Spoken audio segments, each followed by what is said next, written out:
So and this weekend retreat and really all teachings are about you. They're specifically about you. They're not about me. They're about you. It's very important to realize this because many times people, particularly with very popular teachers, they put their focus on the teacher and they're losing what it's about because it's not about the teacher. It's about you. It's not about Buddha. It's not about Jesus, not about Ramana, not about Krishna. It's about you. And this weekend is entirely about you. So we need to have our focus where it needs to be, which is on ourself. Not in a selfish way, because that's really not looking at the self that we discover. That's an illusion. And there are two goals of this retreat and pretty much all spiritual teaching. One is freedom, freedom from suffering and freedom from thought, freedom from attachment to thought, freedom from believing our thoughts, because that is why we suffer. Our suffering comes entirely from our belief in thoughts. Without a belief in thought, there's no suffering, and you're awake. And the second goal for this is truth. But truth is not something that we think. It's not a thought. We cannot reach truth through thought. Truth is something that's entirely beyond thought, as is freedom. So when we're free of thought and we don't have a thought about truth or anything, this space opens up in us, which is actually truth. And it cannot be described in a thought or words. It's something that's entirely different from that. It's a direct experience of truth, which is the only way we can experience truth, is this direct experience of truth. So that's what this weekend retreat is about. So those two goals, freedom and truth, if behind everything, this is what we're looking for, is freedom and truth, things come up that interfere, different kinds of goals, thoughts, thought goals, confusion and all the other things that thoughts bring up. Yes, that happens. When we're quiet and we listen, we begin to hear our thoughts in a clearer way. And it's not always pleasant. It can be fine. The more that there's less thoughts, the more pleasant it is. The more thoughts, the less pleasant it is. But it's important to see what thoughts are. It's important to realize what thoughts are, because we can't be free of thoughts until we really directly experience what thoughts actually are. Because all of us have been conditioned to believe that thoughts are reality, are truth, and who I am and what the world is. We see the world and ourselves through thoughts. So we believe that this is true, that this is truth. And when we begin to step back and really look at thoughts, experience thoughts, which is what this weekend is about, to really see what thoughts are, we no longer believe them. We no longer identify with them. We're no longer attached to them because we understand what they are. They're not truth. If you really understand that thoughts aren't truth and you experience this, you directly experience this beyond any thought or doubt, then you won't be attached to them anymore. Not as truth or at all attached, because why would you be attached to a thought that you knew wasn't true? You wouldn't be. Why would you identify with a thought that you knew was not true? You wouldn't. They won't bother you. They're just thoughts. So part of this silent retreat is to experience what thoughts are, because they are here, because they come, right? And without freedom from thought, then there can be a little bit of a struggle. If you're not used to a silent retreat, then you begin to realize just how many thoughts there are. And the sheer quantity of thoughts, because we've had a lot of programming, a lot of thoughts, a lot of experience with thoughts in our life. And you begin to see many of them when you don't have the outside input, the outside mental stimulation of new thoughts coming in. When you don't have that, then you begin to listen to your own thoughts and see them. There's nothing wrong with thoughts. Don't try and resist them or think, go away, thoughts. I want to find the peace and stillness. That's not how it happens. It happens because we fully accept our thoughts completely, but we observe them as they are without any idea of what they are. Even the idea that they're not true. You let all that go. You need to experience that they're not true, not to take my word for it or anybody else's. You see yourself. You see yourself how when you let a thought go, how everything changes. Your perspective on life changes. Your perspective on who you are changes. Your freedom, your a peace and happiness unfolds in you when thoughts aren't in the way. And this is truth. We discover truth in what we call silence. It's not what we think it is, but it is free of thought. It's free of attachment to thoughts. There's a space that opens up where thoughts are no longer dictating how we see the world and ourselves. There's something else here, something amazing. This is your true nature before conditioning, before thought. And nothing has changed since you were conditioned. And since you had all this thought and all this programming, you still are the same true nature. Nothing can change it. So that's always here. And this is an opportunity to discover this as a direct experience. Initially, there may be a lot of thoughts in the way. That's fine. Let that be as it is. Don't fight it. Let it be exactly as it is.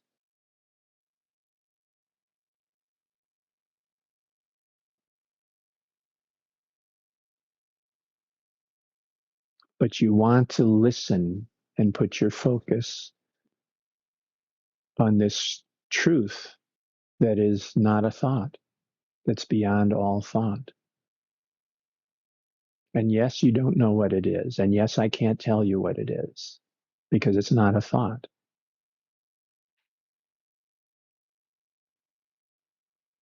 When a space opens up in you,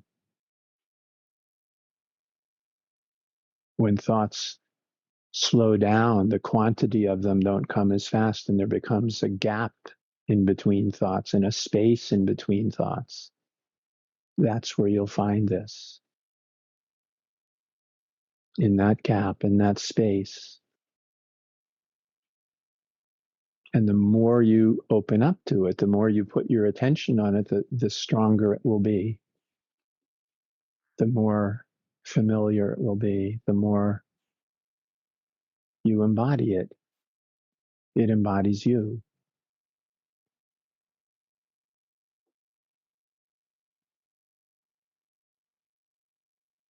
And here you will find truth, and you'll find your true nature, and you'll find freedom from thought, because the beauty of this freedom, this peace, this happiness, this bliss, this love is more profound, powerful, and beautiful than anything we experience in our life through thought. There is just no comparison. And as we open up into it more and more, it's just impossible not to embrace it and be embraced by it.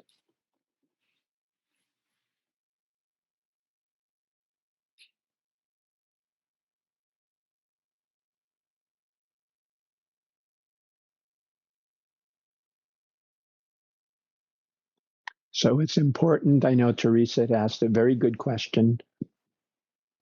You sent out information about what we shouldn't do. What should we do? And this is it's a meditation retreat. So most of the time, meditation, just being quiet, not letting input come in. If thoughts are there, let them come.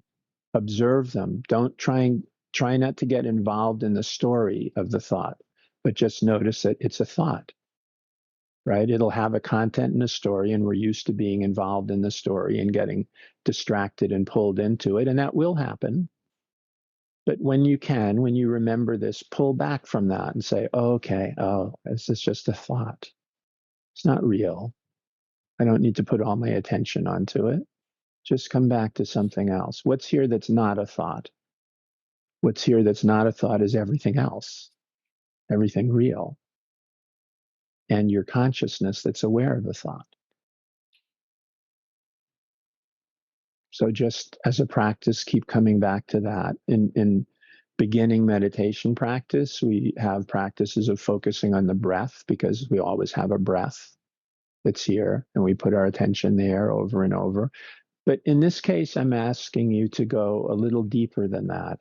That's a preliminary practice, and you can do that if you need to. But I'm asking you to go a little deeper and just be aware of the thoughts. Don't get involved in the story. Just watch them. Just observe them. See what they're doing. See whatever effect happens in your body.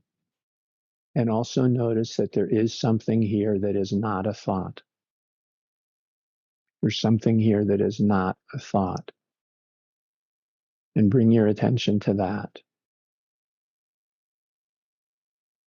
There's a lot of things that are here that are not a thought. One of them is, yes, your true nature, consciousness, but also just the feel of air on your face, a sound, a sensation in the body. Many things are here that are not a thought. And this is a time to focus on those things. Not in an aggressive way, not in a forceful way, not in a willful way. Simply just remembering, oh, I got lost in that thought. Okay, fine, good. I noticed it. Wonderful. It's not bad to get lost in a thought. You noticed you're lost in a thought. That's great. That's what the practice is. And then you come back again. Oh, it's just a thought. Notice everything about it, how you react to it, without getting lost in it, just notice it. Just be aware of it. And be aware that there's something else here, something more.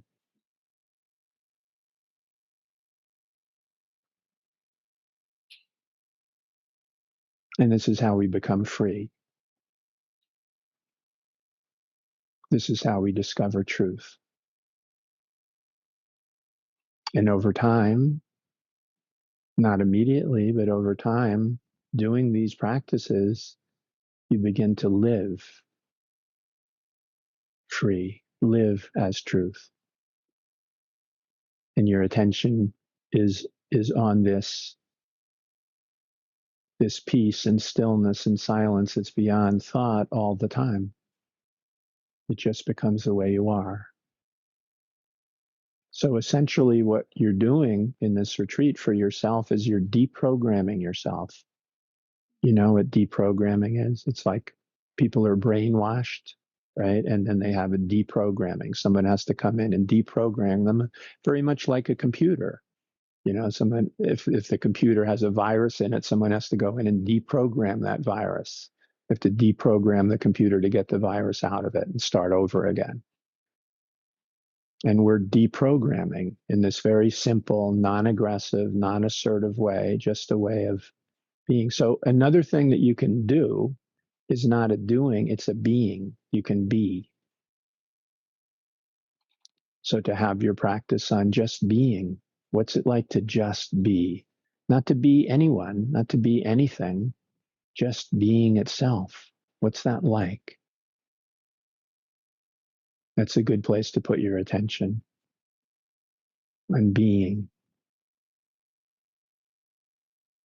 And the more you do, if you can do that without thoughts distracting, you find that being is amazingly wonderful. So simple. Because of course we're always being, right? We're being, but we don't know what we're being. That's what we're confused about. We have all these thoughts and things that other people have told us that we've incorporated into ourselves, thinking that this is what we are, including spiritual teaching too. But to really find out what you are as just pure being itself, you feel again, this being is beyond thought. We cannot describe what it is to just be, and yet we are. The same with truth. We cannot describe what truth is, but truth is here. There is always truth. There is always being.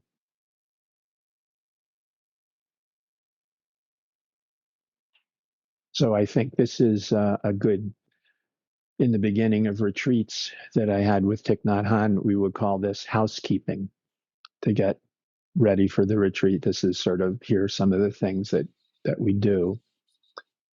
And one of the things that Thich Nhat Hanh always started the retreat with is said, he was a very popular spiritual teacher. He had many, many thousands of followers, wrote hundreds of books. I don't know if hundreds, but many, many, many books. And wonderful person, wonderful being. And he always began every retreat by saying, you come here to see me speaking my Dharma talks, right? This is sort of what the advertising is or whatever. And you're coming to this to see Thich Nhat Hanh and see the Dharma talks. But the truth is, it's the silence that's teaching you, not me. It's the silence that's teaching you. And that's very important. And that's very true. You'll see this yourself. You will have experiences in silence that are not anything you've experienced before, that open you up into deeper levels of what you are because of the silence, not because of my Zoom sessions, because of the silence. This is the teacher. And as you become familiar with it, you will discover this. When we're on retreat, it usually takes 3 days or so before we agree with Thich Nhat Hanh's words in the beginning. It takes a while. But then at some point, we understand something has changed in us. The programming has fallen away, a lot of it. And that all happens because of the silence. Silence is the deprogrammer. The more we embrace it, the more we open up to it. Once we stop resisting it, we love it because this is the true teaching. You know, many of you have heard of the phrase the Sat Guru, S-A-T Guru, Sat Guru. Sat Guru means the guru in you, that the true guru is in you. The true teacher is in you, not your thoughts. They're just teaching illusion.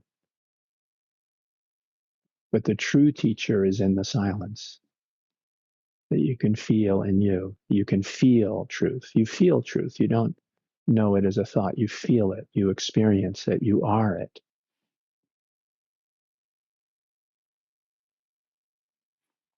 So I think that's a good introduction. I think that sets off a good way. So we will do a little silent transmission too, and we'll do this on each of the Zoom sessions. But if you want to, you can ask questions now.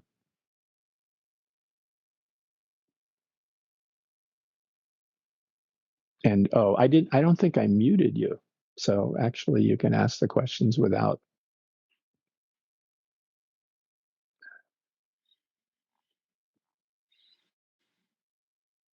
Oh, no, you are muted. Okay.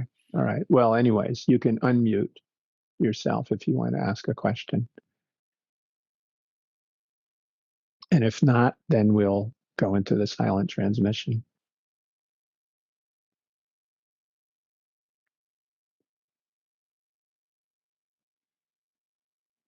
Nobody ever asked me questions.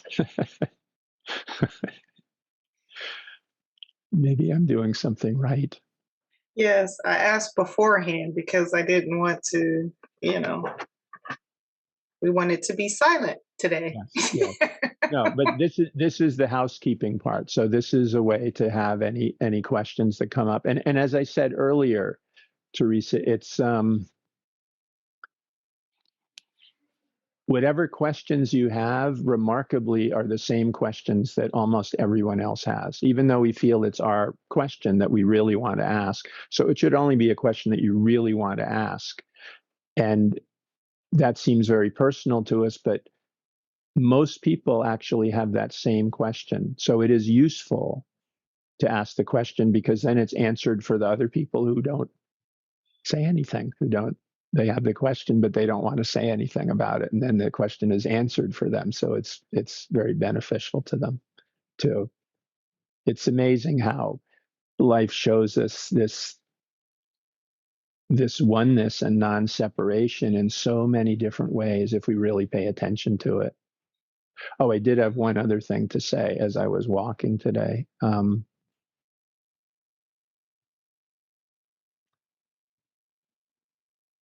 The whole universe is helping you. Everything in the universe is helping you all the time. It's quite amazing, really, because to our thoughts, this is not what we think. We think like, oh, I'm in it by myself and I'm struggling. And how do I deal with this world all by myself with this great big world and all this? This is what our thoughts say about a separate self, but it's entirely not true. The whole entire universe is helping you all the time. And you are the entire universe that's helping you all the time. So, this is when we drop into this silence and stillness, this is something that we experience and realize just how perfect everything actually is. It doesn't seem that way to our thoughts. If we looked at the news, we would have a very different perspective. But this is just people's thoughts. This is just the conditioning. The whole of humanity is conditioned. The whole of humanity believes in separation, believes in their thoughts. It's all illusion. It's not true. None of it. And that's really everything. You know, people talk, well, science, we need to believe in science. But science also is based on this illusion. Science doesn't understand what is really happening here, that everything is this one consciousness, so to say. It's not something we can understand with our mind.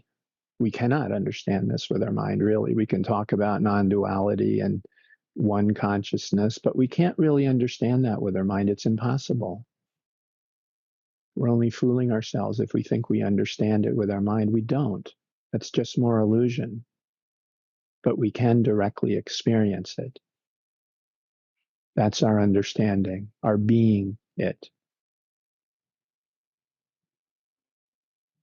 But it's very good news. In fact, in reality, it's all good news. There is no bad news in reality. You are infinite consciousness, infinite universe, and you are in all aspects helping yourself in every aspect that there is. It's profoundly beautiful.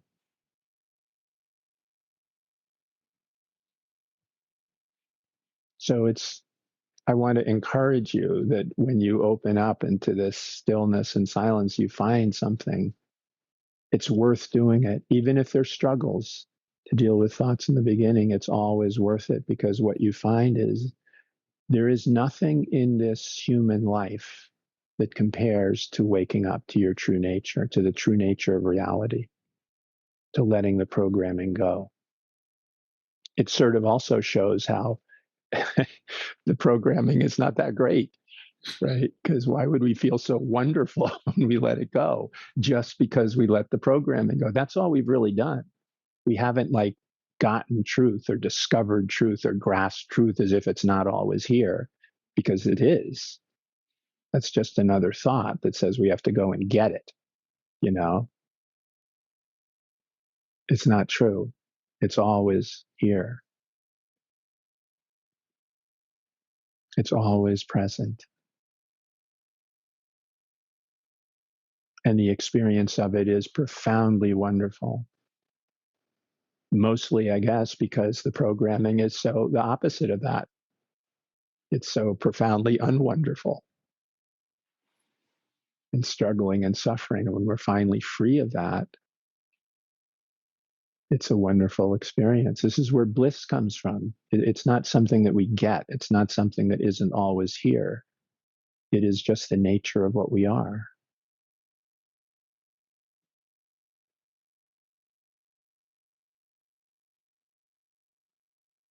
So if no one has a question, I actually do. okay. So I know no TV, no books, no getting lost. But how about two things? And I kind of know the answer already, but how I usually spend my time if I don't watch TV, like do crafts or paint. That's a way how I spend my time, but that could also be a distraction, I assume. It depends, Dagmar. It depends because I spent a lot of time, maybe 3 hours or so today, drawing, just doing this kind of scribble drawings that I do in a different way. But I wasn't thinking. So when I do this, I don't think. It's like if I think, then I have a goal of what I want to do, right? I want to make something that looks like this, and then I'm trying to do it or, whatever that way, which is how I used to do art. And I don't do that now. I have no idea what's coming out. I'm just scribbling. Why? Scribbling. Or drawing. Why? Just drawing. Not for any purpose at all, not to make anything. And then what comes out, I look and go, oh, that's nice. That's cool. Where did that come from?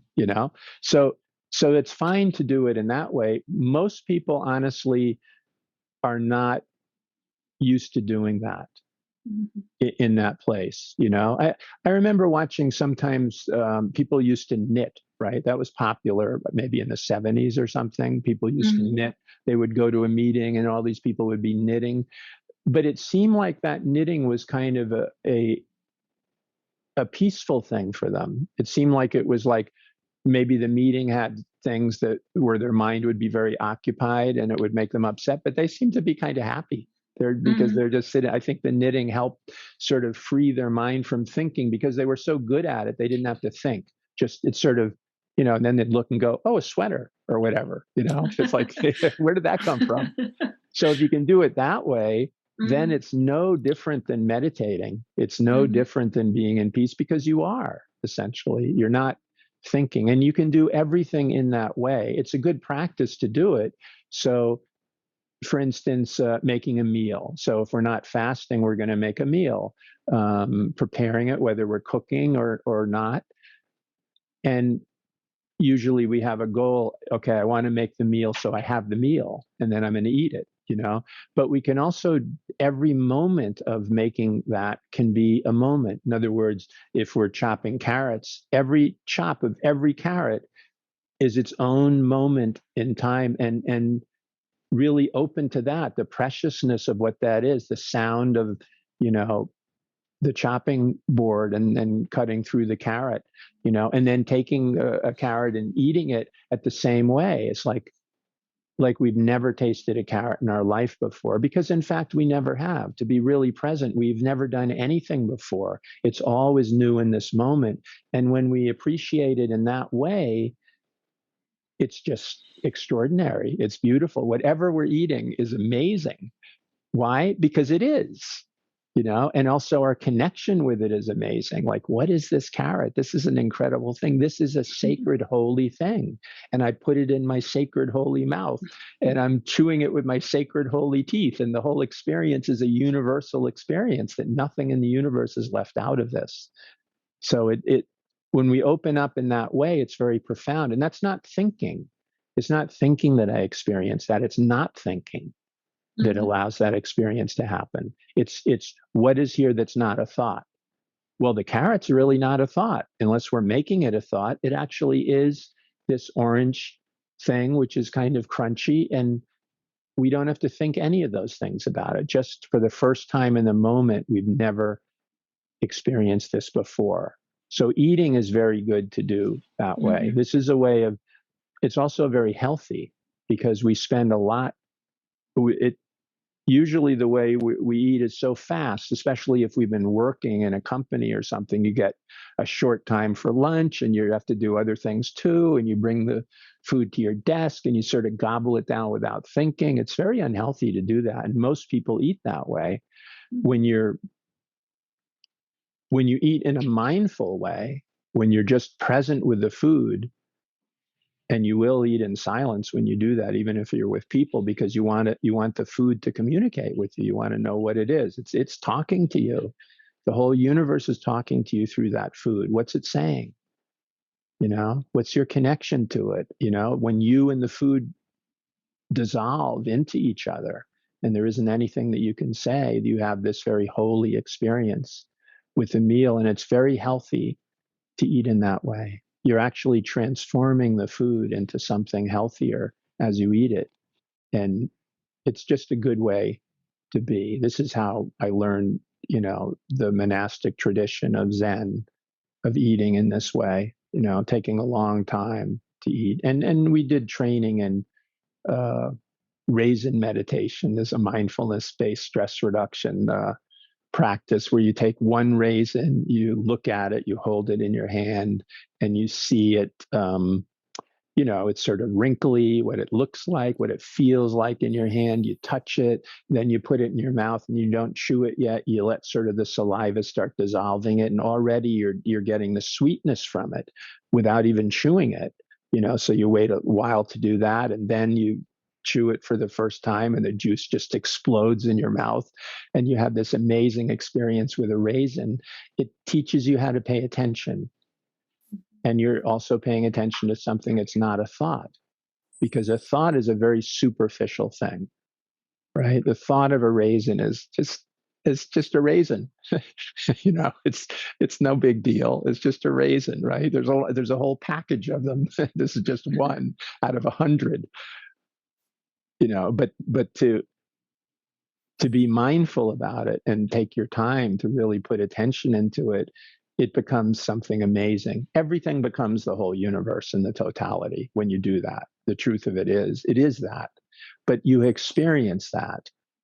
You have that experience of it. So this is a wonderful way to eat in silence, and once you do it, if you open up to it to even close to that degree, you'll do that in your life often. This is partly why this retreat at home on Zoom is such a good thing, because it's fine to go to a retreat center. It's so much easier in a retreat center. You don't have to have the discipline of shutting off your phone. You've got all the stuff around you, you don't have that in a retreat center. And you don't make a meal, you just eat. Somebody else prepares the food for you. Everything is completely organized. But then when you come home, you don't have the skills to do it at home. You feel like, God, I got to go back to that place again, man. I'm really getting burnt out. I need that silence. And I have to go back to the retreat center to get it, and this way we can learn, no, this is your life. Why not treat yourself well? Why not really treat yourself with love? Why not give yourself what you can? Because true, you are the universe. The universe is loving you and taking care of you, and you are that universe that's doing it. And with our mind, we just don't. Our society does not teach us to do that. We may use the word love yourself, but everything in society is going against that. Nothing in society is helping us really love ourselves or know ourselves, because society doesn't know itself. It doesn't know what we are. It's all based on illusion. It's based on thought. And all we really need to do is to let go of the thoughts for a moment, to just let them go. Not pushing away. Letting go isn't a forceful, aggressive thing, a resisting thing. It's not resisting. It's just letting go. It's just relaxing.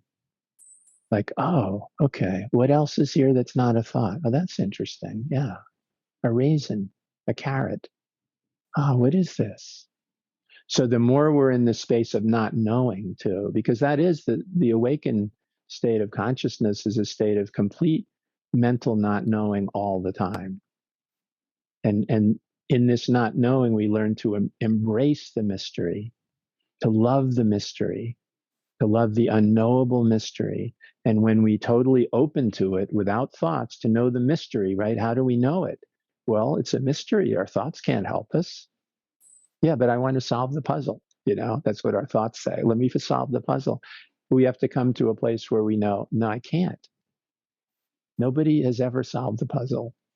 Why should I be the one who's going to solve the puzzle? We can't solve it with our mind. This mystery itself, when we open to it, the knowing is in the mystery. When we embrace the mystery, there's knowing in it, but it's not a thought. So it's not going to say, oh, I got it. Now I have the thought. Let me write that down. It isn't going to be that. We recognize that that's impossible. But in the mystery itself, it includes the knowing in it when we open up to it. So if there are no more questions, I will do a short silent transmission.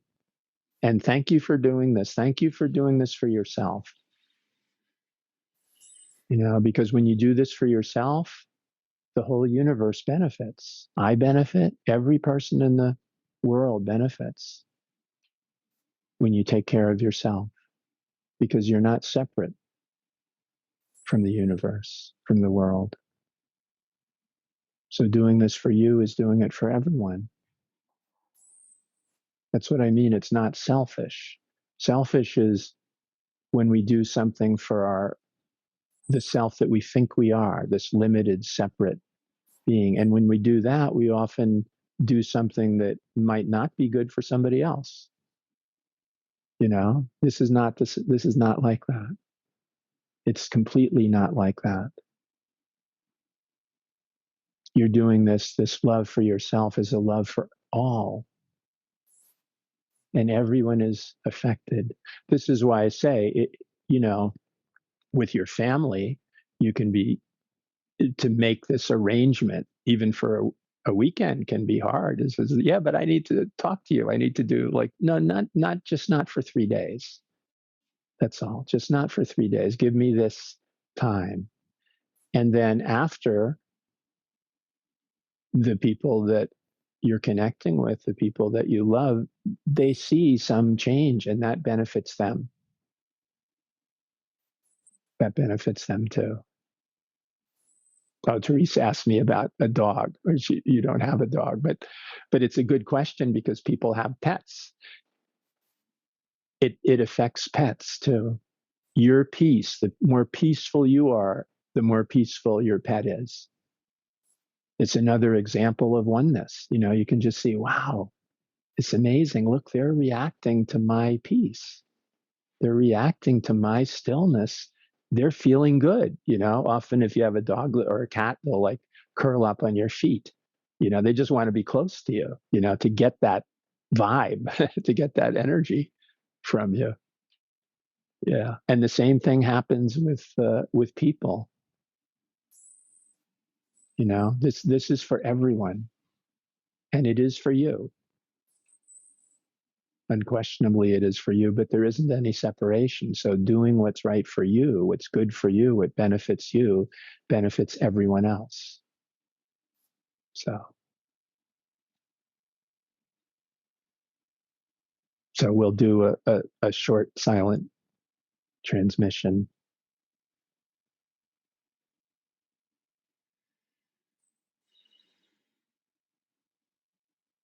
And again, even the silent transmission, it's about you. It's not like, oh, Peter's blasting some energy or something like that. It's not like that. This is already in you. That's why you experience it, because it's already in you, always has been, can never not be. It's just a realization of it, a discovery of something that's always here.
Thank you, everyone. I'll see you tomorrow.